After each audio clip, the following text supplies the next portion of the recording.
Super nag-viral yung video ko about dito sa Says Lady Eyeliner Stamp. Literal mga be, 25 million views kaya siya. And ito yung posibleng reason kung bakit nag-viral siya ng ganun, Veb. Pinakita ko dun sa video na smudge-proof siya. Ayan, kahit diinan ko pa hindi siya nag-smudge. Ito pa yung matindi mga be, waterproof din siya. At kahit i-smudge mo yan, Vebs, hindi yan mabubura kahit gaano ka diin. Vebs, grabe naman. Ito pa yung favorite ko about the product. Super dali niya lang gamitin mga be, literal. You just need to stamp it like that. Then mga be, i-drag nyo lang yung line using the other part ng stamp. Ganun siya kadali mga be. Wala pa man isang minuto, nagawa mo na yung eyeliner mo ng ganyan kaganda. Wow na wow. At kapag magsastamp ka naman sa kabila, kailangan mo lang siyang baligtarin ng ganyan. Mga be,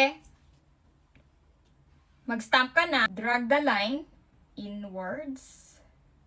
And you have a perfect eyeliner. Oh, sino namang mama mo dyan? Oh, diba? For the Barbie na ang first one. Kaya ikaw, be, kung gusto mo rin bumili nitong eyeliner stamp, makakabili ka dito sa may yellow basket. Ayan, bilhin mo na para gumanda na